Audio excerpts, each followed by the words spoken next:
Good morning. How are you today? All right. I'm excited to be here with you this morning because I get to talk about one of my favorite topics, and that is the differences between men and women. Why are women so strange and men so weird? And you probably noticed at this time in your life that, yes, there's something going on out here. And so whenever you do a program or a seminar, you need to make kind of the professional practice connection. So let me make that connection for you, and I'll ask you a question and answer honestly. How many of you in your professional experience, somewhere along the line, can actually recall having a conversation with someone of the opposite sex? Has it ever happened to anyone in the room? They're everywhere. You can't get rid of them. They're your patients. They're your teammates. They're your friends. Sometimes we marry them and live with them, and that's an exciting challenge. And you're going to get a 6-hour seminar in about an hour here, and I'm going to talk very fast, but I'm going to give it to you. I'm going to show you how men and women actually speak a different language. Did you know that? Men and women think differently, and we make decisions differently. But to get us going, we need to create some chaos in the room. I'd like the men in the room to raise their hands. Men, let me see where you are. Are you? All 4 of you? Let me see again. And men, proudly yell out of your gender. Proudly yell out, "We are men." That was very enthusiastic. Thank you. That was great. Okay, here's what's going to happen, guys. We're going to do this fast. When I say go, I want you to come up here off to the side of the stage, and I want you to form a small group, and I want you to discuss this question briefly, gentlemen. And the question will be this. Men, what is it that really, really bugs you about women? And I want you to make as long a list as you can, and anything goes, and just make a list, and you get about 2 minutes to do that. So when I say go, you'll come up here and then go over there. How many women in the room? Women, let me see you. Yes. And say proudly, "We are women." That's what I'm talking about. Women, I think you can stay where you are. And when I say go, you'll turn around and form a small group, and you'll discuss what is it that bugs you about men. What are some things that men do that mystify you? Why do they do that? Make as long a list as you can. So, men, please come up here off to the side. Turn around. What bugs you about the opposite sex? 2 minutes. Discuss. All right, come on back. Here we go. I'm going to hear from you, but before I do, and I can tell you've got a lot to say on this subject, I want to share something with you ladies. You'll appreciate this. I was eavesdropping on the group of men up here, and it surprised me because one of the men turned to me, literally tears streaming down his face. I could not believe it. And he said to me, "Bruce, I'm so excited about this assignment because I can't wait to hear from the women what really bugs them about us men." And Greg, that was so sensitive of you, man. That was great. Great. Thanks. So he asked for like a group hug after the program. Well, as I said, I do want to hear from you, but before I do, I want to tell you what gets us into trouble with the opposite sex, because we all make mistakes with the opposite sex, don't we? And it has to do with what we think we know or what we think we believe about the opposite sex. For example, this cartoon here illustrates a common stereotyped misperception that women may actually have about men. Women may think that men sit around here in a place, as you can see, called the men's couch, and that's some sort of a male watering hole. And we've got these 3 characters sitting around in their breeches, and they're drinking a certain beverage, and so they start to tell jokes. And so the penguin says, "Hey, how do you know if a woman has been working at a computer?" And the little guy says, "Well, how?" And the bad punchline is this, and it's a bad joke, so everyone please moan and groan on cue. The bad joke is, there's whiteout on the screen. Everyone, bad joke. But you notice the men in the cartoon do this strange behavior. It's kind of an ancient ritual, and you've probably seen it. They raise their beverage and they chant, right? And they go, "Yeah, good one, ooh, ooh, ooh, ooh," like this. How many women have seen this behavior? Yes. It's very common. So as you can see in the corner comes the angry female, and she says, "You dumb hypocrites." And so she starts to lecture them. She says, "You mock the half of humanity that makes your graceless existence bearable." And this, of course, right here is the look of a man being lectured by a woman, right there. Sort of that deer in the headlights look, right? How many women have seen that look before? Yes, also quite common. So she continues her speech, and she says, men should pause for one moment and take another long, hard look at the very thing that brings meaning to their meaningless lives. And so they think about that good advice as they watch her walk away, and, well, then they decide to do what she says and go ahead and take a look.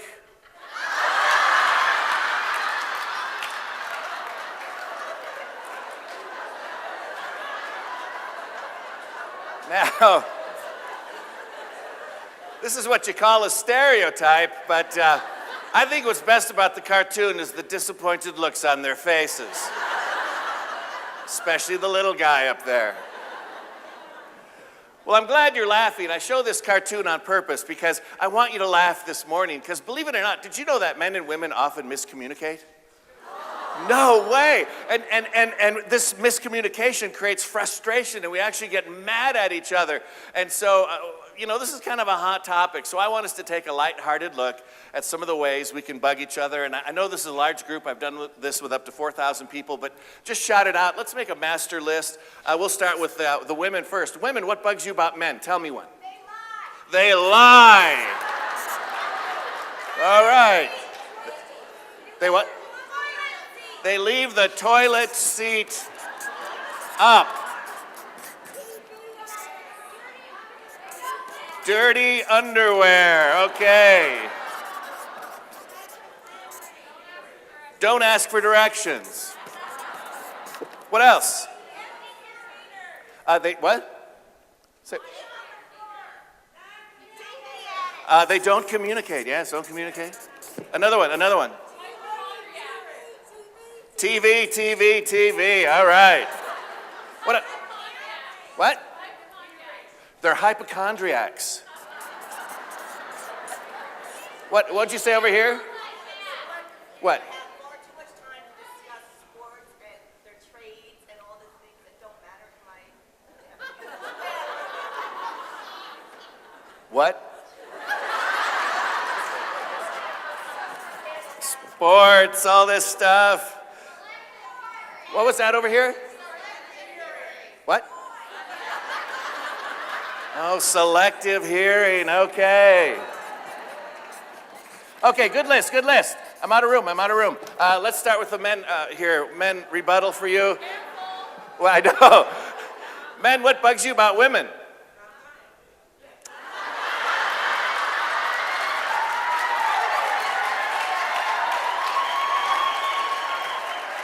So, men are wimpy.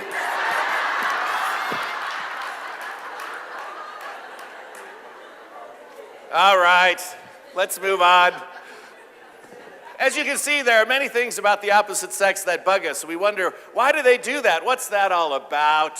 And what I hope you realize in the next few minutes is this: that which bugs you about the opposite sex is actually that which is culturally different about the opposite sex. More about that later. And by the way, at the end of the program, I've got a gift for you. So someone remind me, the gift, okay? Someone remind me, okay? Remote control, yes. You each got a remote control, yeah. Okay, to get some of my points across, I want to give you a quiz and just see what you believe about the opposite sex. And what I'd like to do is have you give me a show of hands, true or false, what you think the correct answers are. And please don't take this very seriously. Usually when I do this quiz, there's someone in the audience, and I have to be honest, it's usually a man, who really wants to get 100% right on that quiz. And it's not that big a deal. Number one, what do you think about this? Men ask for assistance less often than women. How many of you say yes? True. It is very true. We have actually spent money to do studies to figure out whether or not men will in fact ask for directions when they are lost. And the study has come out, and many people have wondered, why did we even do the study? Because the answer is men tend to not do that. You see, men and women live in different cultures. We have different cultural rules. Let me demonstrate for you. Let's pretend, for the sake of argument, that I'm a woman. And hopefully that's a stretch for you, but let's just pretend I'm a woman, okay? And a number of us ladies are out for dinner, it's Gail's night out. And after the meal, I turn to my best friend, Kate, right? And I say to Kate, as a woman, I'm a woman now, I say, Kate, would you go to the bathroom with me? And she says, Absolutely. Absolutely, yes. Now, is that okay or not okay in the female culture? Very okay. Now let's pretend for the sake of argument that I'm a man. And a number of us guys are out for dinner, and I come up to my best buddy. What's your name, sir? Eric. I come up to my best buddy, Eric. You know, it's guys' night out. The boys are back in town. And after the meal, I put a tender hand on his shoulder, and I squeeze it just a little bit, and I look into his eyes. And I say, Eric, would you go to the bathroom with me? And my guess is he'd probably rather not. Now, it's interesting, is it not? As an audience, you laughed a lot more when I asked Eric than when I asked Kate. Because you see, what I did with Eric is I broke a rule of culture among men. It's just not what you do. I mean, the reality is that men do go to the bathroom together. I went into the bathroom, I saw 5 guys in there. But you don't hear men talking about it, right? You don't hear, hey, you guys want to go to the bathroom together? Yeah, come on, it'll be fun. I mean, Eric's going to be there. Woohoo! You don't hear that. So we live in different cultures, and the point is, who taught you the rules of your culture? Did anyone receive a manual when you're 10 years old? Did you get a manual?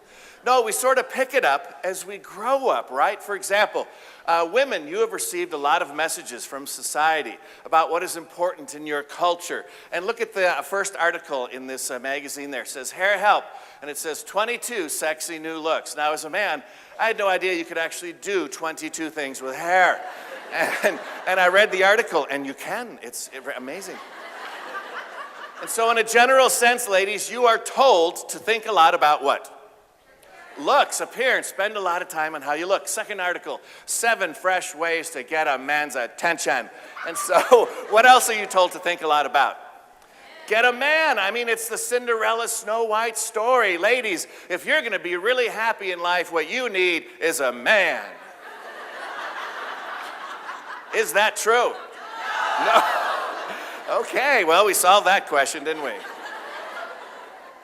Now, I subscribe to a men's magazine, I do, and it came in the mail one day, and I opened it up, and I cracked up laughing, because it dawned on me that the cultural messages we men receive are so different than the ones you received, ladies. See if you can pick it out in this magazine cover here.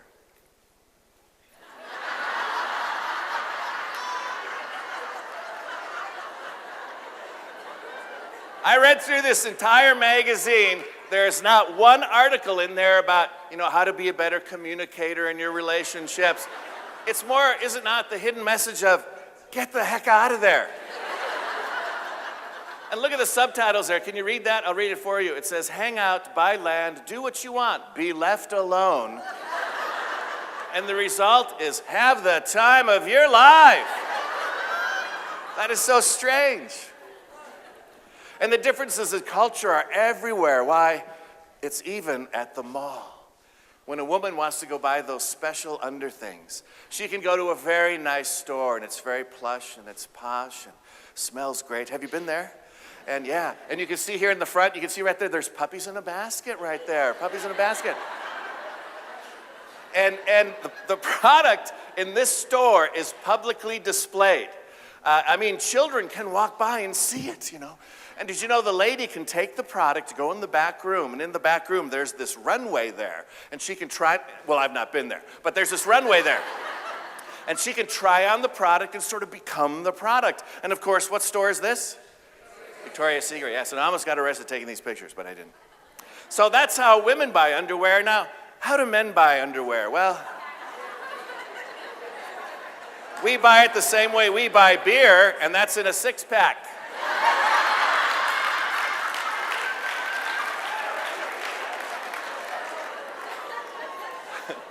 And you can see it's hermetically sealed, so we don't have to touch it. It looks like a hardware store.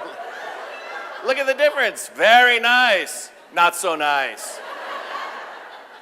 And the point is this. There's a point here for you in your profession. Did you know that men and women purchase product and services, which is what you offer. You offer a product and service, do you not? Will purchase these product and services for different emotional reasons. Men purchase product from you for different emotional reasons. Women do as well.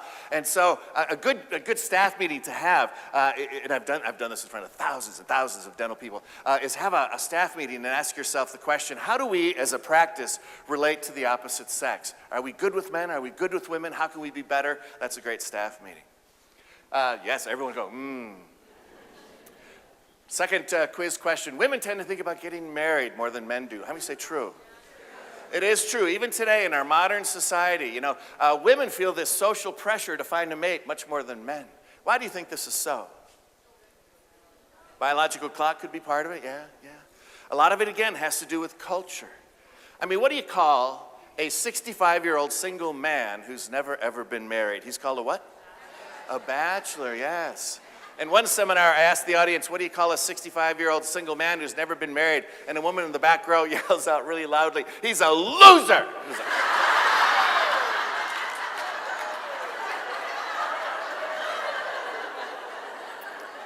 Okay, yes. Anyway, so he's called a bachelor, right? A bachelor. And where do bachelors live, by the way? Bachelor pads. Same seminar, I asked the audience, same seminar, I asked the audience, I said, same seminar where that woman yells out loser, I asked them, where do bachelors live? And the same woman stands up and yells out loudly, with their mothers.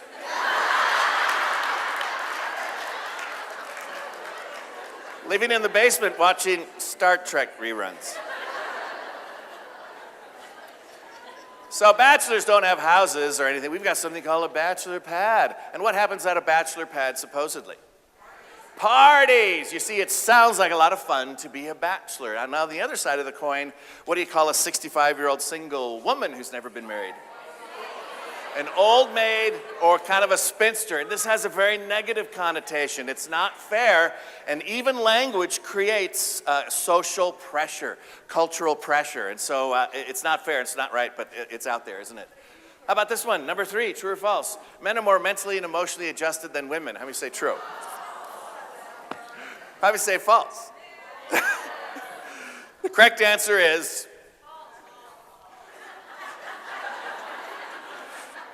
we don't know. Let's move on. Number 4, married women are the happiest of these 4 groups. Married women, married men, single women. How many say true? False? Let me see. False? Yes? It is false. Who's number 1, would you say? Married men is number 1. A married man in our country will live longer, get sick less, and make more money than a single man. Who's number 2? Single women is number 2. Isn't that interesting? Actually, I have a surprise for you. It's actually a tie for first place. According to popular research, it's a tie for first place. Happiest population, married men, single women tied for first place. I asked one audience why this was so, and someone yelled out, well, because they're seeing each other.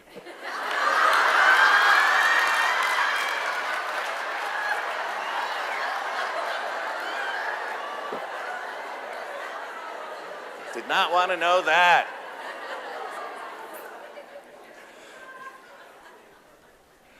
Number 5, true or false? Women give more orders and are more demanding in the way they communicate. How many say true? It's actually false. Yep. According to Dr. Deborah Tannen, who is one of my professional mentors, she is a linguist from Georgetown University. And what does a linguist study? Language. And she has studied the differences about how men and women speak. And she says that the average woman, now this is an average, not an absolute averages, she says the average woman may, and she has coined this term, may use a form of language which she has called hint language. Women may speak in hints. Now what does that mean? What is hint language? Well, it's this. A woman may express a need, a wish, or a desire to a man, but she actually frames it as a question and may even raise her shoulders as if she doesn't even know what the answer is. But it's really a hint for what she wants, right? For example, husband and wife are relaxing at home in the living room, and wife politely turns to husband and she says, gee, honey, it's cold in here, isn't it? And this is a hint to do what? What is she really saying? I know, turn up the heat, can't you see I'm freezing? Now, ladies, have you ever noticed that men don't get that hint? Have you noticed that? Yes. Why not? It's because men do not hear hint language. Culturally, men take language very, very literally. What we hear actually is a question that you're asking that needs an answer. So we just answer the question for you, right? How unfair is that? So she says, gee, honey, it's cold in here, isn't it? He goes, no. I'm fine, thanks for asking. And the wife sits there like, how could he not get that? It was so obvious. I laid that out there. So she says again, she says, honey, wouldn't it be nice to go see a movie today? And this is a hint, of course, to do what? Let's go out and do something. Let's see a movie. He doesn't hear the hint. He hears a question that needs an answer. So he says to her, no. And then she says, you know, you never do what I want to do. And he says, well, honey, all you got to do is tell me what you want to do and we'll do it. And then she says, well, honey, I've been telling you what I want to do for 25 years. Haven't I?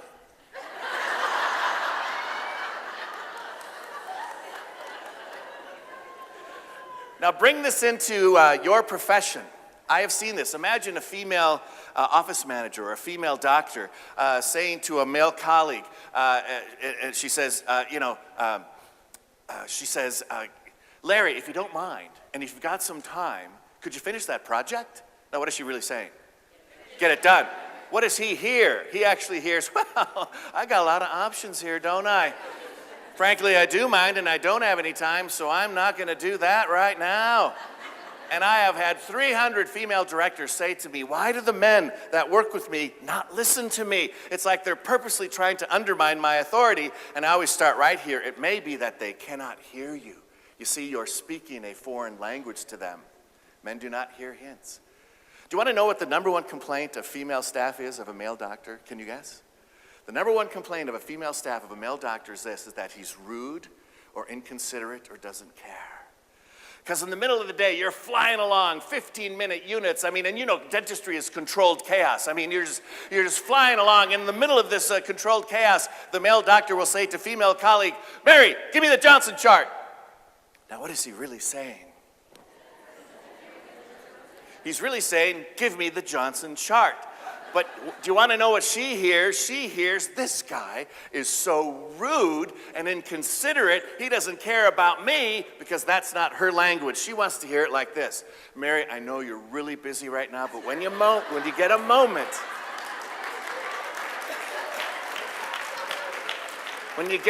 could you hand me the Johnson chart? I would really appreciate it. Thank you so much. Right? That's what you want. So we speak a different language. More about that later. How about number 6? Men have larger brains than women. How do we say true? It is actually true. Yes, the average male brain is about 4 ounces heavier than the average female brain, thus proving our intellectual superiority. Why do men have larger brains? It's a medical fact. Can you guess? Bigger heads, that's it. That's it. Men and women are equally intelligent. It's true, men and women are equally intelligent. Men have larger brains because we have larger heads. Size does not matter after all. Number 7, true or false? Men are usually viewed as being more competent than women by both sexes. How many say true? It is true. Unfortunately, it's not right, shouldn't be this way, but it seems to be true. Both men and women kind of give men the competency benefit of the doubt. Hopefully this will change as we evolve. Number 8, true or false? Men are harder on themselves and blame themselves more often than women. True? Big time false. You knew that. If there's a team of men and women working on a project and the project fails, the first person a woman looks to for blame is who? Herself. First person a man looks to for blame is who? That woman, yes. Number 9, true or false? Men appear to be more attentive than women when they are listening. It is false, big time false. And I'll tell you why. It's because since birth, women have been trained to look like they're listening. Let me demonstrate for you. I need a female volunteer from the audience. And Kate, thank you so much. Give Kate a hand as she comes up.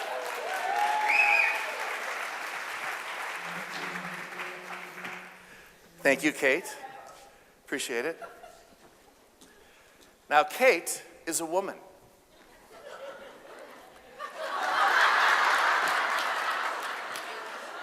And proudly so. Have a seat. Now, Kate is a woman, and I'm going to play the role of a woman again. Pat, pat, pat. And I'm a woman, and Kate and I are best friends, and we're out having lunch at our favorite establishment, and you happen to be in the same room, and you're watching and observing us because you're noticing things you didn't notice before because you've heard the speaker talk about gender differences, and you're noticing our body language. Audience, tell us, what do we look like as two women who enjoy each other's company? What's our body language? Tell us. We lean in, very good, because that's a sign of interest. So I'm a woman, lean into me. You're interested in what I'm saying? Come on. Absolutely. Yeah. I should lean closer. Yeah, lean a little closer, yeah. Yep. Okay. Okay. Okay, very good. Very good. What else do we do? Eye contact, very good. For how long do we look at each other for? 12 seconds before we look away. That's what the studies say. That's a long time. Let's try it, okay? Okay. I'll bet you'll be good at Let's this. go. Okay. I'll count. Okay, here we go. Ready? I'm ready. 1, 2, 3, 4, 5, 6, 7, 8, 9, 10, 11, 12. Oh, was that hard for you? Was that hard for you to do that? No, it wasn't hard. It was really hard for me. Because how long do two men look at each other for? I have no idea. They're blue. Well, how long do two men look at each other for? 3 seconds. Have you noticed this, ladies? Men are constantly looking away from you. Did you notice that? We go about 3 seconds. We're like this. We're like 1, 2, 3, and then we'll look at the ceiling a little bit. Yeah, what's up there? We're gonna like 1, 2, 3, and who is that over there? You know? And there's an application here because if she's a woman and she likes 12 seconds of eye contact, and as a man I only give her 3, how does she interpret this behavior from me? Not listening. What else? Even worse than that. Worse than that? I'm lying to her. Subconsciously she's thinking, you know, why won't he look at me in the eyes? He's always looking away. He seems rather shifty, doesn't he? He must be hiding something. Now this is true. This is true. You can apply this. You can apply this. Men, if you want to increase your trust quotient, eye contact, because that's part of female language. Eye contact. So let's. Oh, baby. It just snapped off. I got excited up here. Okay. Okay. I know, too much eye contact. Okay, so we'll go back to being two women. We're leaning in. We're having eye contact. What else do we do? We'll touch each other, yeah. Okay. You're right. You're right. Touch me one more time. I'm a woman.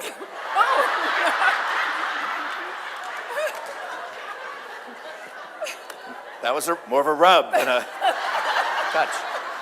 And then we make what are called listening noises. What's a listening noise? You're kidding. No way. He did not. You bet. Touch me one more time. No, twice. Very good. Give her a hand. Awesome. Thank you. Very good. Very good. Now I need a male volunteer. Who could it be? Eric, thank you so much. Come on up here, Eric. Now, Eric is a man. And I'm going to be a man again. So I'm back to being a man. We're two men, and we're having lunch at our favorite restaurant. And what's our body language going to be? Well, the first thing we're going to do...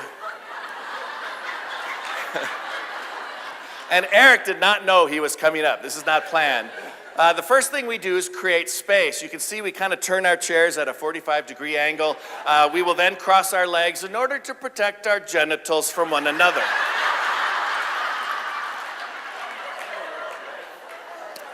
And then we do the 3-second rule of eye contact, right? Did you see that game last night? Yeah, yeah. And then we have to check in. Are you still there? Yes, you are. Okay. And we're certainly not going to touch, I'll tell you that. Very good. Thank you, sir. Excellent. Awesome. So a point of application for you. If men are to be more effective with women, they should give them how many seconds of eye contact? Is the reverse true? Women, should you give men 3? Let's find out. Kate, would you help me one more time? Come on up. Thank you so much. You're so good at this. No, this will be it. This will be it. Give her a hand again. Okay, so Kate remains a woman, and this time I'll be myself. I'll be a man. And I know this is a kind of a stereotypical setup, but just for the point, let's say I'm the male doctor, and Kate is a new hire, and it's her first day, a Monday morning. I'm greeting her, and I'm telling her about, Kate, thank you so much. We're so excited to have you. I'm so excited to be here. Thank you. Now, what I want to do as a man is I want to create space, right? So I would like to lean back on my hip, because men like about 4 feet between each other. Women are comfortable with about 2 feet. So Kate's a 2-footer, and I'm a 4-footer. So as I'm telling her about the job, she comes into my space here, come in close, and I'm telling her, and she's looking at me for how many seconds? 12 seconds. I mean, she's just looking at me, and then I've never seen this before. And then I say something funny, and she laughs and touches me. Go ahead. Of course. Yeah. And I'm uncomfortable. What do? I take a step back. What does she do? And so I'm telling her about the job, talking to her. She's looking at me again, 12 seconds. I say something funny. She laughs and touches me. Go ahead, yeah. I take another step back. She comes in again. And what is she doing? She's chasing me around the room. And how do I interpret this behavior from her? She wants me bad. I thought I lost it, but I guess not. It's a pair. I know, and so I think about it all day long, right? And I create this fantasy. I can't believe she's throwing herself at me on the first day of work. And at the end of the day, I make a pass, make a fool of myself. She's offended, and I don't get it. And then I create some tension. Give her a hand. Awesome. Thank you. So it goes against what you have naturally heard. You've all heard, when it comes to communication, maintain proper eye contact at all time. No, not with men. With men, learn the art of the glance. About 3 seconds, look away and kind of come back, because culturally, men like a little psychological breather, a little spacer. So if you're got a man in the chair, someone of the opposite sex, give him that little spacer. If you're talking about, getting a crown or whatever, have the little model there. You can kind of look at the model and come back. Men like that. Just try it. And I've gotten letters from people saying, I've just tried that eye contact thing that you've said. It has really, really paid off and worked. Okay. Everyone go, Okay, I thought I'd throw in, because, we're in Vegas, the sex question. From a biological view, men have more sexual capacity than women. How many say true? How many say false? How many of you wish it was true? I do too. Good job. Give yourselves a hand. All right. Well, what I like to do with this quiz is just demonstrate a basic concept, and that is the concept of difference. We are equal. Men and women are equal, but equal does not necessarily mean the same. We're culturally different. We're biologically different. And I want to share with you a couple of big points about this. The first big point is this. How do men and women think differently? And if you've got a pen and a paper, you're going to want to write this down, because you'll remember this for a long time. Now, a lot of what I've been talking about has been cultural differences. What I'm going to share with you now, most neurologists believe is genetic, is biologically. We are actually hardwired differently. And I like to think of it like this. Men think compartmentally, so you can write that down. Women think globally. Men think compartmentally. Women think globally. What does that mean? Well, we'll do the men first this time, and then we'll do the women first the next time. Compartmental thinking looks like this. If you're taking notes, ladies, you've wanted to know how men think, how our brains work. This is it. This is how men think. Please reproduce this in your handout.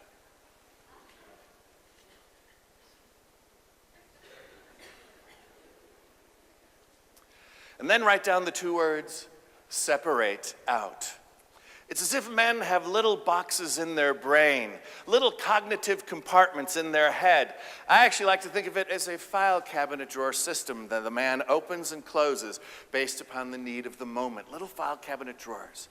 You see, a man has a file cabinet drawer for sex, a file cabinet drawer for wife, a file cabinet drawer for work, a file cabinet drawer for hobbies, and on it goes. And I also want you to know that this is a great, great system. There's nothing wrong with that at all. Now, women, you tend to think differently. Global thinking looks like this, and please draw this in your handout. Look at the profound difference. And then write down the 2 words, connect up. Whereas men tend to separate things out. Women, you do the opposite. You tend to see the connections in the universe that we men miss. Number 1 is connected to 4, and 2 is connected to 3. It's like a huge spider's web of connections. Everything is connected to everything else. And this is a brilliant way to think. Nothing wrong with that at all, but put us together in the same practice or the same house, and the mysteries will start. Now, I don't live in your life. I don't live in your practice. You are experts in your life, personally and professionally. So I'll just tell some general stories, and you can apply it where it fits for you. As a psychologist, I wish I had $10 for every time I heard this in counseling. Wife would tell me a story, something like this. The husband and wife are sitting there in the counseling couch, right? And the wife would say, you know what, Bruce, this happens nearly every week in our marriage. My husband and I will have a fight in the morning in the kitchen, a huge fight. He goes to work, he doesn't call me, I call him, I can't get a hold of him. He comes home, he doesn't talk to me, he ignores me, but then 10 minutes before bed, an amazing transformation takes place. 10 minutes before bed, you know, he wants to get all frisky. And she says, I can't do that. I can't be intimate after we had this big fight and he ignored me all day long. And then this is where counseling is really funny because you look at the man and he's going, why not? What is he thinking? How can he appear so clueless? He's actually thinking this way. He's thinking, hold it, honey, hold it right there. What in the world could the fight in the morning in the kitchen, which is in that file drawer compartment right there, what could that possibly have to do with getting frisky at night, which is in that file drawer compartment right there? As you can see, they have nothing to do with each other. There's no connection at all. But she's going, oh yes, there is, come on. Is this not true? He separates it out, she connects it up. I was doing this training once in front of a police department. Can you imagine that? An armed audience, yes. And I'm speaking, and an officer in the front row audibly gasped. He just went, oh. And I said, what is it? He said, I've just realized what I've seen on the force for 20 years. And I said, well, tell us. He said, well, sometimes as police officers, we have to do what's called a domestic. Do you know what that is? Husband and wife got in a fight, got loud, neighbor complains, they're fighting really loud. So they come break it up, right? And he says, what we do is we put husband and room in different rooms, and we interview them to find out what happened. And he said, the stories are always different. And I said, what do you mean? He says, well, we'll come into the husband's room and we'll say, sir, what happened? And he says, we had a fight tonight. He comes into the wife's room and he says, miss, what happened? And then she says, 3 years ago.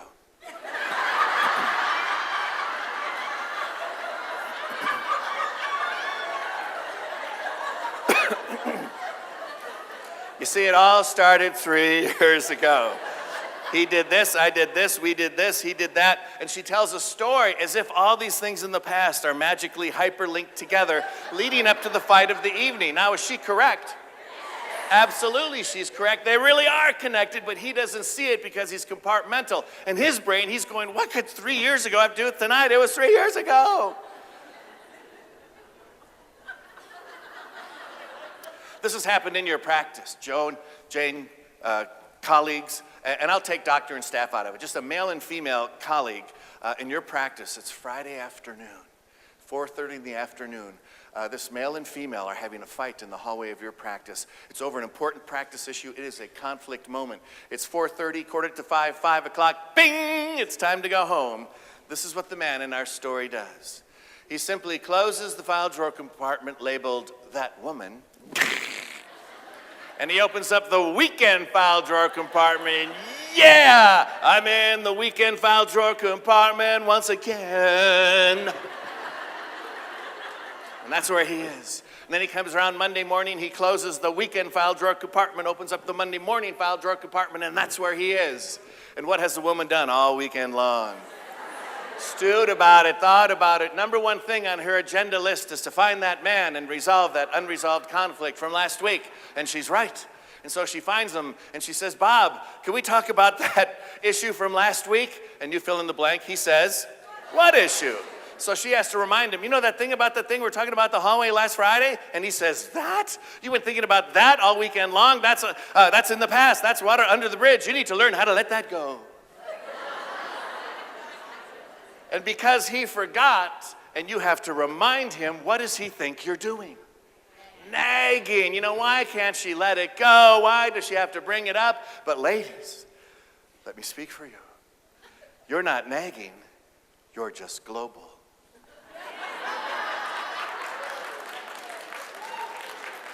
You can use that. Take that. Because she sees the connections in her life. She works with Bob. She had a fight with Bob. Will the fight somehow influence how Bob and she work together? Of course, it's a no-brainer for her, and so she wants to resolve the issue, and rightly so. Joe and Jane couple are a married couple. It's Thursday morning, 1 o'clock in the morning, in the bedroom. Huge fight. Joe looks at his watch and he says, honey, it's very, very late. Let's go to bed and we'll finish this discussion tomorrow.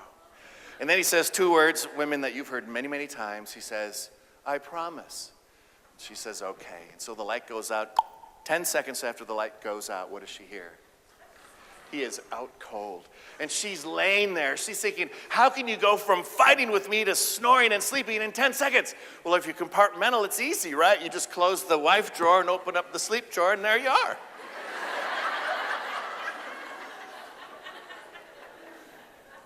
So finally, she drifts off to sleep. The next morning, 5:30 in the morning, the alarm goes off. And her expectation is, because he promised, right, that they were going to resolve. We'll talk about it tomorrow, you know. So she's thinking, we're going to go into the breakfast nook, have a cup of coffee, and we'll talk about it. No.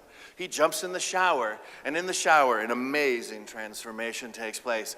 He begins to close the wife file drawer where the fight from last night was registered. And which file drawer does he open up?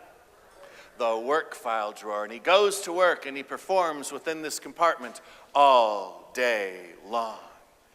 Now, what many people don't understand about male psychology, but maybe you do. Did you know that when a man is in one file drawer compartment, nothing else exists in life except the one file drawer compartment he is currently in? Did you know that?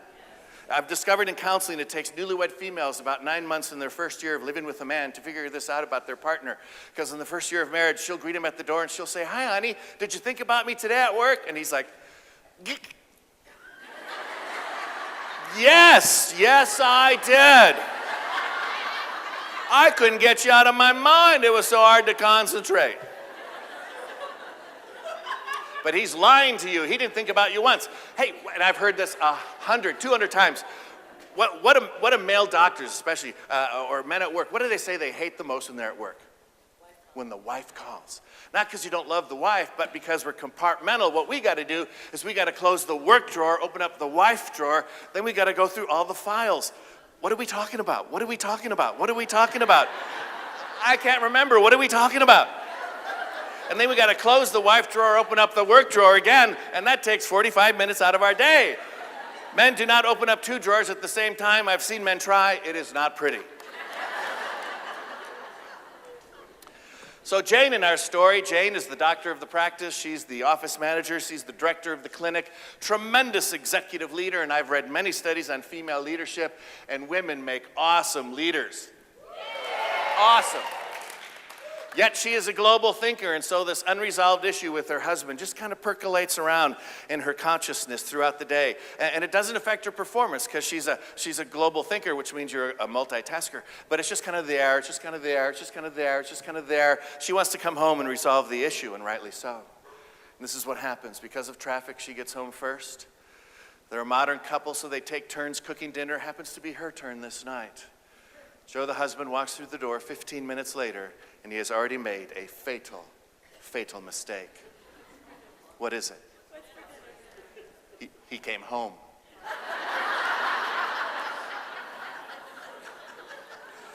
Well, the fatal mistake he makes, when he came home, what file drawer compartment is he still in? He's still at work. What a mistake. He forgot to close the work drawer, open up the wife drawer, see if there's anything in there to deal with. So he has no idea that something is afoot. And so he comes into the kitchen, sees her working there, and then he makes a second fatal mistake. He asks, what's for dinner? And she's quiet. And he picks this up, some nonverbal cues here that something may be bothering her. And he makes his third and final mistake. He asks, what's wrong? And then she reacts, what's wrong? Honey, I've been thinking about this fight all day long, haven't you? Yes, I have. We should talk about it tomorrow, I promise. See, when a man is in one compartment, that's the only compartment he's in. He has decided to be in the car compartment. He has decided to change the oil. I shall change the oil myself. No worries, I've got it under control.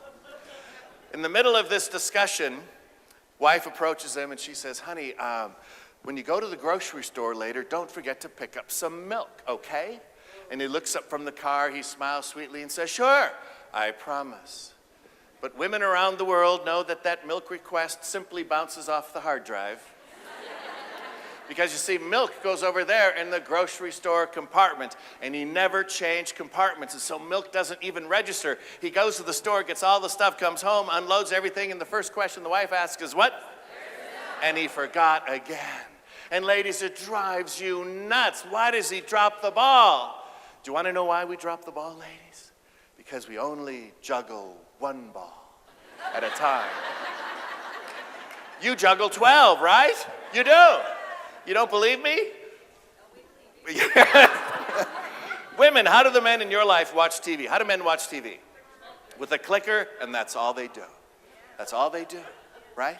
I mean, when a man watches TV, he is in the TV compartment.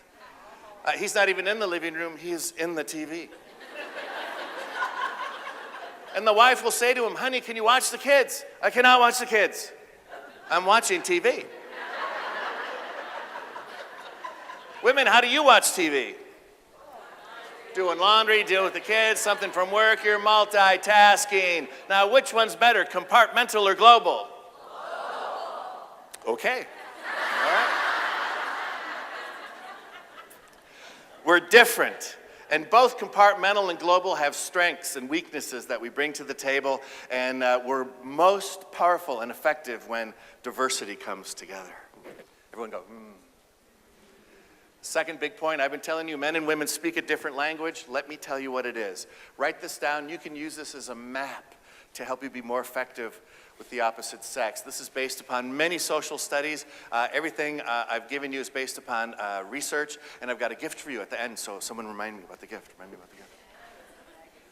Yes, I promise. I promise.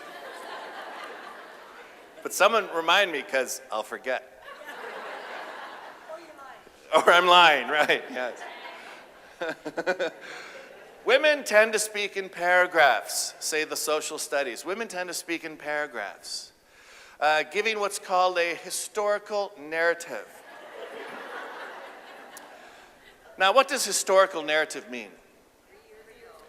Yes, 3 years ago, the background, the context, the setup, kind of a play-by-play sequential accounting of what happened, and it's always supported with lots of details, lots of details.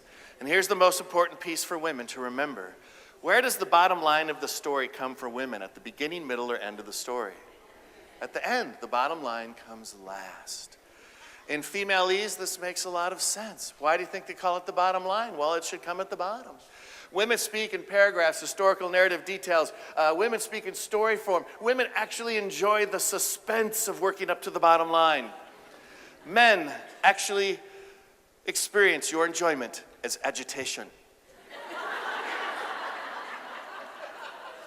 Because men don't speak that way. Men don't speak in paragraphs. Men speak in phrases. Short, clipped, reporting statements. They don't give a lot of details. And where do men put the bottom line? First. Bottom line comes first for men. And sometimes that's all you get. And that drives women nuts, right? Does it not?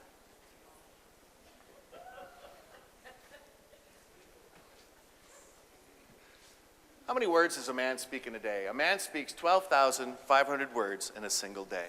I bet you didn't think men spoke those many words. That's a lot of words. 12,500 words in a single day. How many words does a woman speak in a single day? 25,000 plus. 25,000 to 50,000 actually. Now this could be a lot of frustration because men go to work and at work they use up 12,495 words. We come home, we've only got 5 left. So we have to pick these 5 words carefully. What's for dinner? That's 3. Good night, that's 5. And I know you ask yourself, ladies, you ask yourself, why do men speak anyway? What is the purpose of communication for men? Well, according to Dr. Deborah Tannen, she says the purpose of communication for men is to report a fact. This is why men communicate, to report data, to report the facts. Here are the facts. Why do I need this crown? These 4 clinical reasons. 1, 2, 3, 4, 5. Here's the data, here's the facts, here's the report. Why do women speak? She says, very clever how she says it. Women speak for kind of a different motivation. Women speak to build a rapport. Isn't that clever? Men speak to report. Women speak to rapport. I shall report to you. I would like to rapport with you. Here's the report. Let's rapport.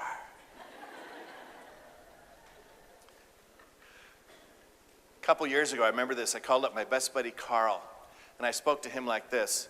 I called him up and I said, Carl, I've got the tickets. Pick you up at 8 o'clock. Goodbye. Click. Now, is that okay for me to speak to Carl like that, man to man? Yes, I reported the fact. Tickets, 8 o'clock. Pick up. Goodbye. If a woman spoke to another woman in the same way, what would the response be? Mary Beth, got the tickets. Pick you up at 8 o'clock. Goodbye. Click. What would the other woman think? What's her problem?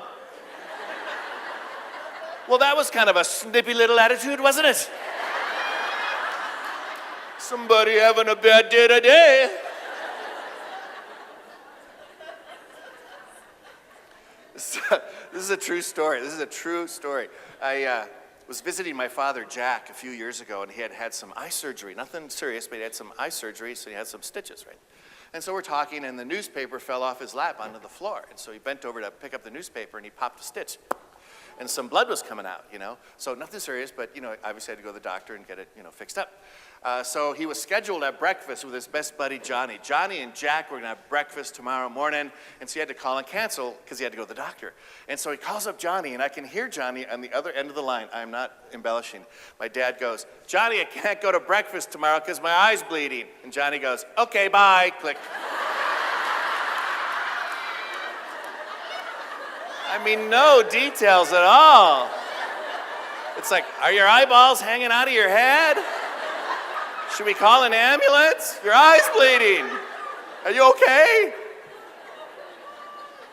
Hilarious.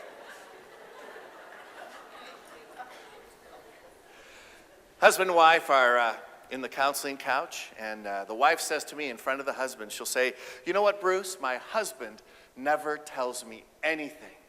And then I ask him, ladies, fill in the blank. He says, well, honey, I tell you. Isn't that strange? What's going on? Well, we actually have a language difference here.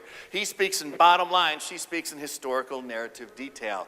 So at the end of the day, she'll ask him, she'll say, hi, honey, how was your day today? He answers bottom line, fine. This means nobody died, and I still have a job. I mean, that's the bottom line. But when she asks the question, how was your day? She wants some detail. She wants some historical narrative. She wants to know, how was your day? How was 8 o'clock? How was 9? How was 10? Was 10 more like 8 or more like 9?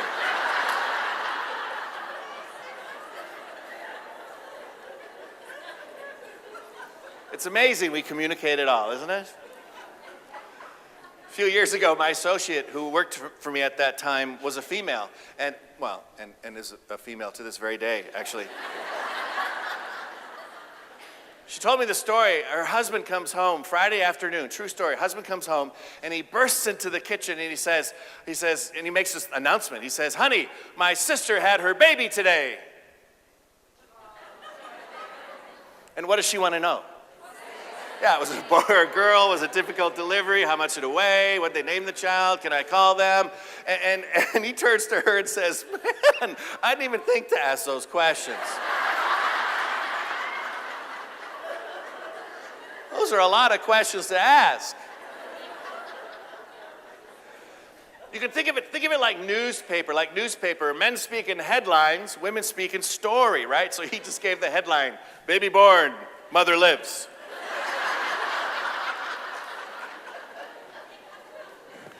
Now, what does this mean for you? I mean, who cares? Who cares that we communicate differently? Well, communication runs your life. Did you know that?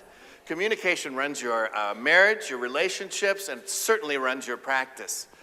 It has been estimated that looks like 3.8. That's actually 38% of the potential energy of a staff person goes out the window due to communication misfires or communication mismatch in the practice. Tell the rest of the team that. Because energy is performance, energy is productivity, and productivity is money. And so if there's communication tension, communication mismatch, you're spending time thinking about that, your emotions are going toward that and not going toward patient care and all of those things. I read another study, can you imagine this? 70% of what we say to the opposite sex is misinterpreted. Can you imagine that? And if it's true that communication runs your life, if we're misfiring between 38 and 70% of the time, we're not being very effective. And that's why this seminar is so important, and why I've got a great gift for you. I promise. Actually, a couple of them. I do. Third big point, my last one, and then a little application, and then it's time to go. How do men and women make decisions differently? We make decisions differently. Men, because we are compartmental and tend to be bottom line oriented, we use a style of decision making called product decision making. Product decision making. That is, we focus on the answer, and we want the answer fast. This is why, have you noticed this? Men kind of don't really like to talk about what do you want for dinner. You know, where should we go out to eat tonight? Men were just like, Italian, great, let's go. We kind of get frustrated with, I don't know, we kind of had that last time. What do you think? Or we could try this, or we've been thinking about that, you know. And this is why you often hear men just say, I don't care, whatever you want, we'll just do what you want. Right? Have you heard that? So men want the answer, we want it fast. We focus on the destination. Let's just get there, let's just get there. Women use a style of decision making because you're more global and you're more process oriented. It's called process decision making, where you don't only focus on the answer, you focus on the formula. How we solve this problem, how we come to this decision is just as important as getting the decision. And so women tend to focus on the journey more than men do. What goes on along the way is just as important as getting there. Now women, I'm going to tell you a secret about male culture. And men in the room, please don't be mad at me. It's been a secret for a long time, but I'm going to reveal it to be transparent and authentic. That's me, Mr. Authenticity. When men go on a road trip with the family for vacation, to tell you the truth, and when we are driving, what it's really all about is passing other cars.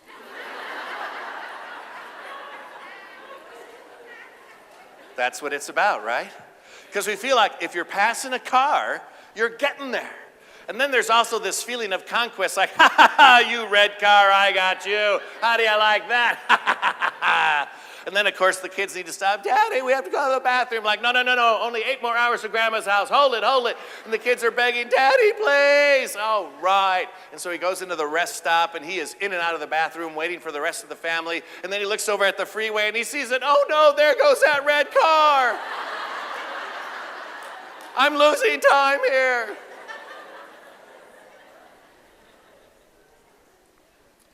Husband and wife are driving in the car.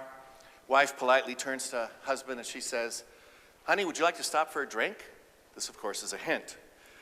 He looks deep within himself, turns to her and says, no, and keeps driving. 45 minutes later, he is amazed to find out that she is now upset with him because, of course, this was a hint. She was just being polite, that she wanted to stop for a drink. And he says to her, well, if you want to stop for a drink, why don't you just tell me we'll stop for a drink? We'll just stop for a drink. I often speak at men's conventions and I tell this story, 500 men in the room, and I'll ask the men in the audience, men, why was the woman in this story upset? It is comical. You get 500 blank.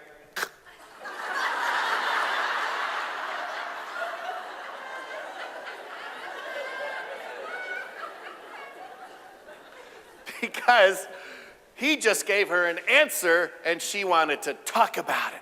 Product versus process decision making. And this happens all the time in your profession. Did you know that? Studies in your profession have revealed that men tend to use a style of decision making called product decision making. And product decision making doesn't take so long. Male doctors in your profession tend to lead shorter staff meetings than female doctors, or let's not even have them. Let's just do the huddle. That's it, right? Why do men like to do shorter staff meetings or not even have them? Because product decision making doesn't take very long. It tends to be a command and control, top down. We're going to do this. Go out there and get them. Have a good day, right? Women, female doctors tend to do longer staff meetings because process decision making is more of a consensus model where you want to hear what everyone thinks. Everyone give me your 2 cents. Let's all decide together. Now here's the $1 million question, literally. Which one's better, product or process decision making? It depends. If the building's on fire, do we want product or process? Product. We did a staff meeting, we just get run that way. How far away is the fire? Yes. Good point. Do I have time to go up to my room and get my things? Yes. Like in the operatory. In the operatory, do you want product or process? You want product, right? Because you really don't want the doctor to go, suction? What do you think? Suction? Let's get the front desk. You guys suction right now? What do you think? Come on in here. Let's talk about this. No, because in the operatory, timing is the thing. You got to move fast. So suction, give me now. When do you use process decision making? This is amazing. You'll like this. When you need innovation and motivation. That is what your profession needs a lot of. And people who are in on the 10 heads are more creative than one head.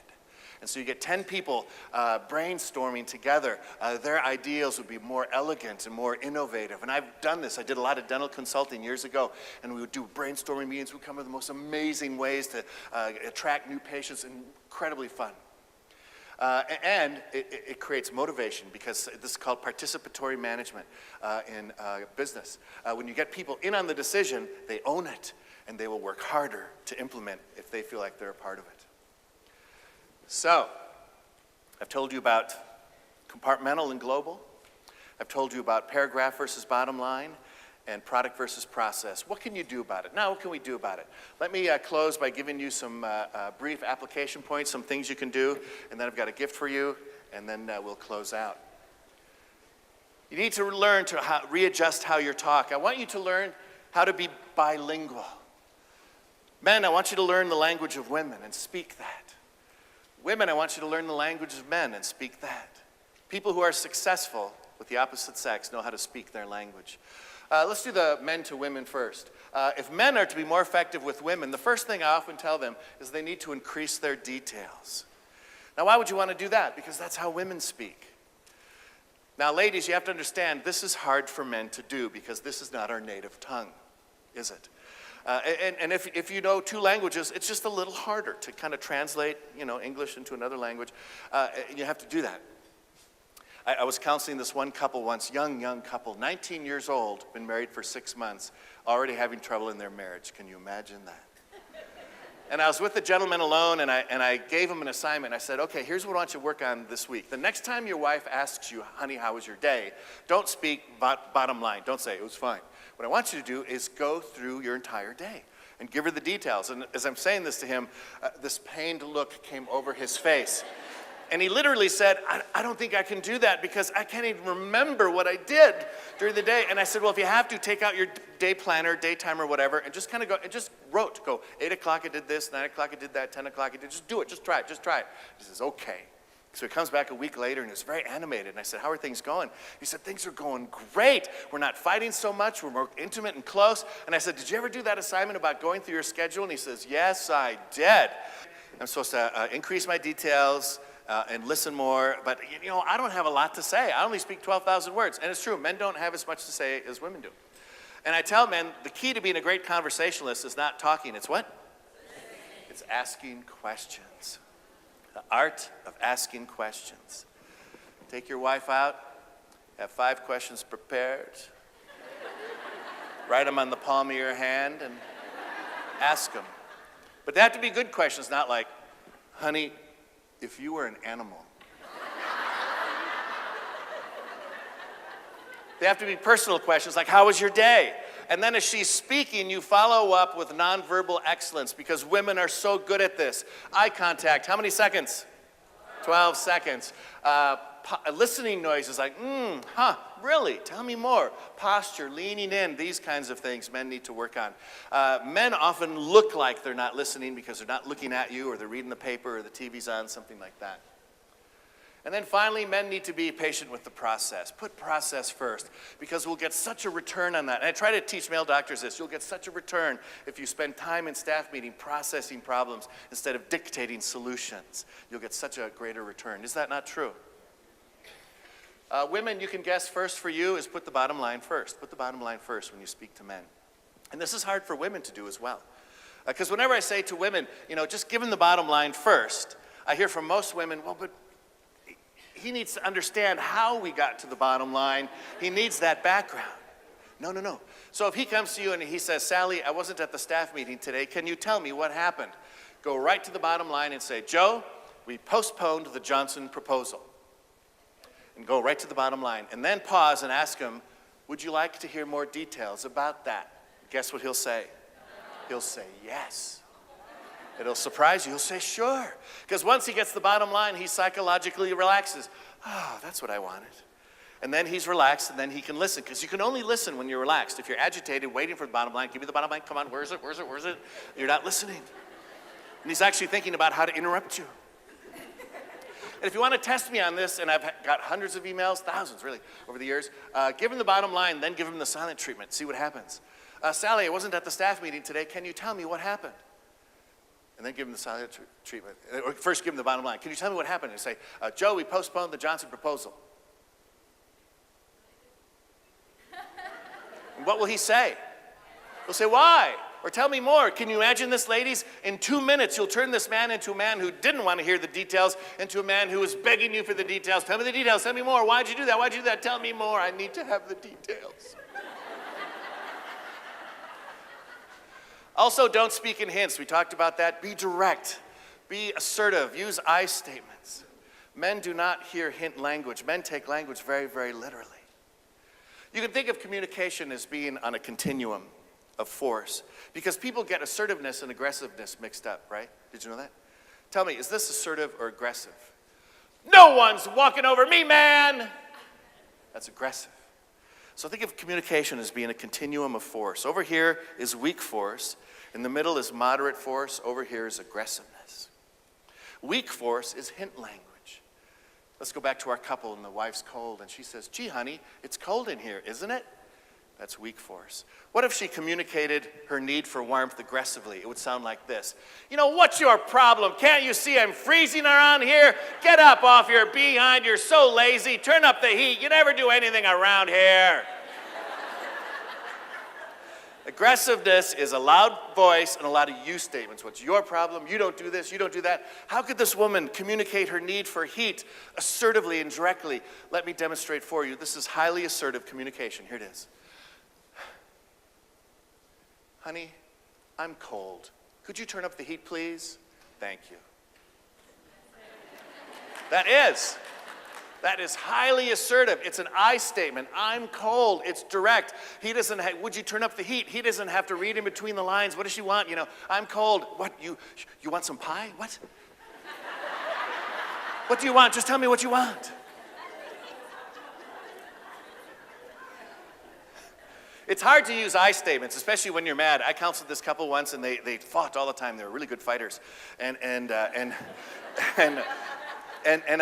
was prompting the wife. I said, now turn to your husband. Tell him how you feel, not using a you statement, but an I statement. So she turned to him, and she said, all right, I feel like you're a jerk. That's what I wanted. Speak in a lower register and tone. They've actually done studies on this. The most powerful voice in the world is a low register female voice for men. Men will hear that more than a higher voice, or we're going to raise your voice. Hey, you're not listening to me. Kind of, John, I feel like I'm not being heard right now. Kind of end like that. And finally, and most important perhaps, never talk to a man when he's in another compartment. Because he won't hear you. He won't hear you. How do you get a man into your compartment? Easy. 2 questions. The first question is the time question, and the second question is the when question. So he's changing the oil, working on the car, and you need to talk about the grocery store and getting milk. You simply approach him and say, honey, we need to talk about the grocery store. Is this a good time? He'll probably say, no. And then you follow up with when is a good time. And then you say, he'll say, in an hour after I clean up. Wait that hour. And I think that's the hardest thing for most women to do, because women, it's not like you're abdicating responsibility, because you're juggling 12 balls of things to do, and you just want to get rid of milk, give it to him so you don't have to think about milk, because you got 12 other things waiting to go in there, right? But what's going to happen is he's going to drop the ball if you don't give him that time. He's going to go to the store, not get the milk, come home, and then you got to, more time and more gas money and all of that to go get milk. And the final thing for men here is keep the promise and show up. If you say, give me an hour when I'm done here, then we can talk about other chores or activities for the day. Keep the promise and show up. If you don't show up and then listen, it'll create resentment. So these are just some simple tools that you can use to be more effective with the opposite sex. Now, as I said to you, this is a long seminar that you got a little over than an hour, so I have a gift for you. I have two gifts for you. One is my website is just my name, brucechristopher.com, and go to my website and request the articles. And I will send you an article called Why Are Women So Strange and Men So Weird? This is not a solicitation, it's just free. So you go to my website, brucechristopher.com, and you know how websites work. Email Bruce, contact Bruce, and I'll just send you a transcript. So if you weren't taking notes, you'd kind of like to have a transcript of it, then you'll get that. But if you like the comedy and the fun, here's the really good gift. In the back, my assistant Kay is in the back on this side of the room. We've set up some tables, a table with some DVDs and CDs. The CD is a 5-hour recorded live in front of 1,000 people at a dental conference, and it is hilarious. And it's because the audience is amazing, like you all were. And if you want that, it's usually $50, and as a gift to you, it's $20. So 5 hours of entertainment. If you're going to go on a road trip here coming up this month, you want 5 hours to laugh, or you want your partner or spouse to hear it, you got to get the CD. Also have a 2-hour DVD, which if you like the visual and the cartoon and all of this stuff, and that's recorded live as well. That's very good for a training if you want it for your practice. Most practices get the DVD for training and they let their staff see it. And then finally, and probably the best, and that's also $20, and the best value is a 8-hour CD set, 6 CDs, called Bruce Live in Las Vegas. I know. Kind of cheesy, I know. But it's this topic, everything you heard, plus more, and it's 3 other of my most popular topics: dealing with difficult people, are we having fun yet, and the psychology of success. And so that's 8 hours worth of stuff, 6 CD sets, and so we've got them right there in the back, so you got to go that way if you want them. Check, cash, credit card, they are yours. Thanks so much. Have a great day.